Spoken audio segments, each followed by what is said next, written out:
वाराणसी में 19 साल की लड़की से 23 लड़कों ने गैंगरेप किया था। 6 दिनों तक अलग अलग जगहों पर उसके साथ दुष्कर्म हुआ। 29 मार्च को लड़की को उसका एक दोस्त ले गया, जिसने सबसे पहले उसके साथ दुष्कर्म किया और फिर लड़के और जगह बदलते रहे। अगले 6 दिनों तक 23 लड़कों ने उसके साथ रेप किया।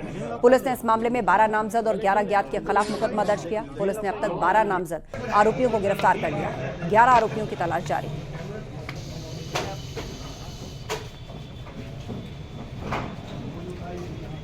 अपने एक दिवसीय दौरे पर काशी पहुंचे प्रधानमंत्री नरेंद्र मोदी ने एयरपोर्ट पर उतरते ही वहां मौजूद अगवानी के लिए पुलिस कमिश्नर, वाराणसी के मंडलायुक्त और डीएम से वाराणसी में पिछले दिनों हुए गैंगरेप घटना के बारे में जानकारी ली। प्रधानमंत्री ने पूछा कि अब तक इसमें कितने आरोपियों की गिरफ्तारी हो चुकी है, क्या कार्रवाई हुई है। इस पर वाराणसी के पुलिस कमिश्नर, डीएम और मंडलायुक्त की ओर से बताया गया कि इसमें तो कुल 23 आरोपी थे, जिसमें 12 नामजद आरोपी थे। सभी नामजद आरोपियों की गिरफ्तारी हो गई है। जो अज्ञात बाकी 11 आरोपी हैं, उनकी तलाश के लिए कई टीमें बनाकर दबिश दी जा रही है और इस पूरी घटना की पड़ताल भी की जा रही है। इस पूरे नेटवर्क की भी पड़ताल की जा रही है।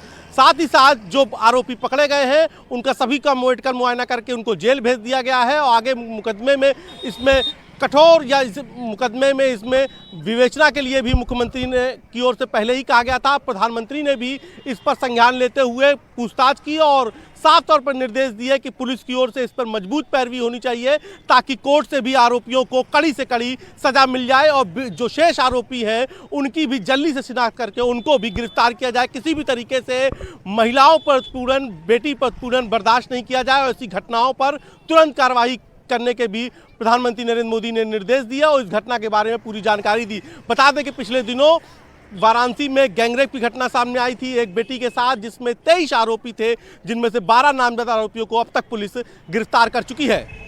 उपेंद्र न्यूज़ 18 वाराणसी।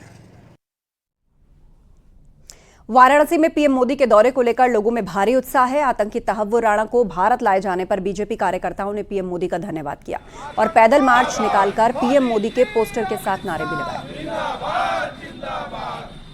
भारत सरकार को, अमित शाह जी को बहुत बधाई देते हैं, ढेरों शुभकामनाएं देते हैं कि उन्होंने तहव्वुर राणा का प्रत्यार्पण सफलतापूर्वक कराया। भारत सरकार के अथक प्रयासों का परिणाम है ये और उसके ऊपर ट्रायल चला करके हम उसको फांसी की मांग करते हैं, क्योंकि जिस तरह का हमला 26/11 में किया गया था, लगभग 200 से ज़्यादा लोग उसमें निर्दोष लोग मारे गए थे।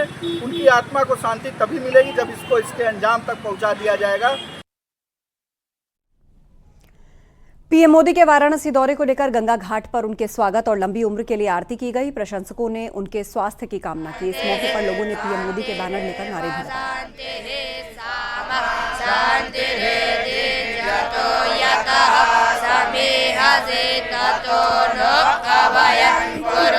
शिक्षा, खेल, यातायात प्रबंधन और अन्य जन सुविधाओं की दिशा में ये जो परियोजनाएं हैं वह काशी को अग्रिम पंक्ति में खड़ा करेंगी और निश्चित रूप से कारोबार को भी पंख लगेंगे। हमारा यह निवेदन है भगवान भास्कर से, बाबा विश्वनाथ से, माँ गंगा से कि प्रधानमंत्री जी के नेतृत्व में जो संकल्प से सिंधी का हमारा प्रयास है वो निरंतर आगे बढ़े। नए वक्फ कानून बनने के बाद संभल में आज पहले जुम्मे की नमाज अता की जाएगी, जिसे देखते हुए जामा मस्जिद में जुम्मे की नमाज को लेकर कड़ी सुरक्षा व्यवस्था की गई है। पुलिस और आरएएफ को तैनात किया गया है। वहीं सत्यव्रत पुलिस चौकी पर भी कड़ी सुरक्षा की गई है। तो नमाज को लेकर कड़ी सुरक्षा व्यवस्था है संभल के अंदर। वक्फ संशोधन बिल पास होने के बाद ये पहला जुमा है और नए कानून के बाद अब एहतियात के तौर पर संभल जामा मस्जिद में आज कड़ी सुरक्षा का इंतजाम है। संभल हिंसा केस में एसपी कृष्ण कुमार बिश्नोई अपना बयान दर्ज कराने न्यायिक जांच आयोग के सामने पहुंचे और संभल एसपी लखनऊ में बयान दर्ज कराने पहुंचे। आपको बता दें, संभल में हिंसा के बाद सरकार ने न्यायिक जांच आयोग का गठन किया था।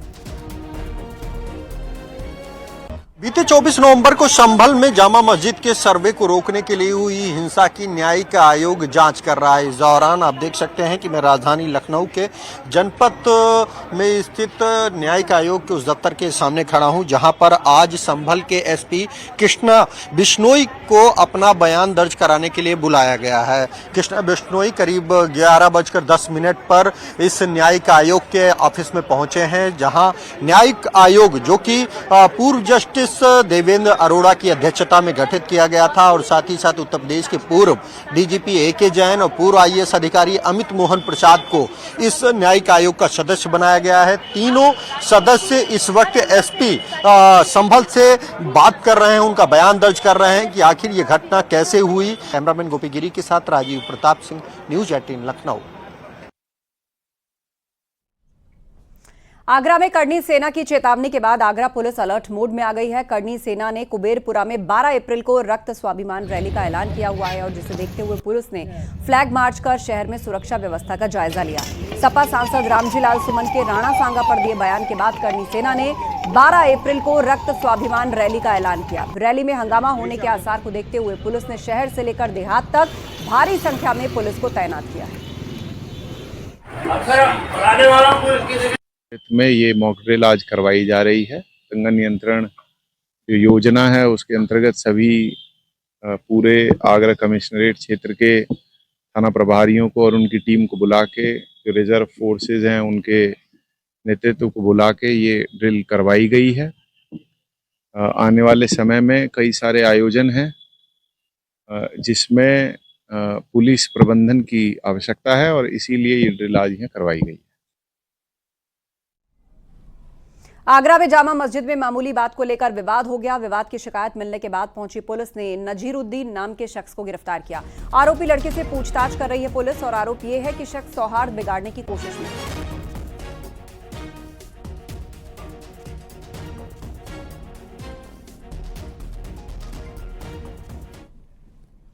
सीतापुर में पत्रकार राघवेंद्र वाजपेयी हत्याकांड में पुलिस ने खुलासा किया। पुलिस ने 3 आरोपियों को गिरफ्तार किया जबकि हत्या में शामिल 2 शूटर्स अभी भी फरार हैं। पत्रकार की हत्या की साजिश में शामिल कारे देव बाबा मंदिर के पुजारी बाबा शिवानंद और उनके 2 परिचित निर्मल सिंह, असलम गाजी को गिरफ्तार किया गया। SP ने दावा किया कि पत्रकार ने बाबा को मंदिर के ही एक किशोर के साथ कुकर्म करते देख लिया था।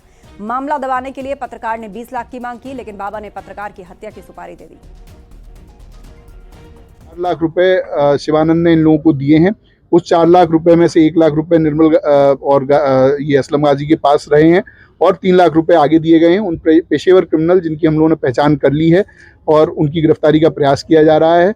उनके द्वारा ये घटना को किया गया। CCTV फुटेज से उनकी पहचान, आइडेंटिफिकेशन किया गया है। उनकी भी जल्द गिरफ्तारी से शूटर्स की गिरफ्तारी के लिए कुल 6 टीमें लगी हैं। इसमें हम लोग भिन्न भिन्न लोकेशन पर लगातार दबिश चल रही है। उनके कुछ साथी हम लोगों की पास पूछताछ के लिए आ भी गए हैं और जल्द उनकी गिरफ्तारी की। मैंने उनको पैसे भी देने के लिए, कुछ पैसा पूंजी जोड़कर उनको देने के लिए भी कहा, तो उन्होंने यही कहा कि नहीं, हम 20 लाख से रुपये कम नहीं लेंगे। तो हमारे मन में ये भी आया कि हम संबंध बना लें या पैसे भी दे दें, तो उसके बाद भी अगर उनको ब्लैकमेल करते रहे, इसलिए उनको हम रास्ते से हटाने का सोचने लगे। और मंदिर पे एक काटरगंज का नाम का, काटरगंज में रहने वाला एक गद्दी नाम का एक लड़का आता रहता था। वो इस प्रकार के सब काम करता रहता। बाबा को आगे कर दिया गया होगा और वो सब लोग अपने वो बच गए। वो दोषी तो अभी भी फरार ही हैं, दोषी को अभी नहीं पकड़ा गया।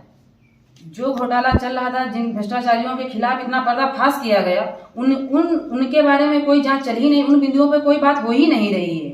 बस शुरू से लेके आखिरी तक बाबा ही देखे गए, क्योंकि बाबा हो कुछ भी हम नहीं जानते बाबा क्या है, मगर बाबा का काम ये हो नहीं सकता इतना बड़ा। बाबा किसी के सहारे, बाबा का सहारा लिया गया।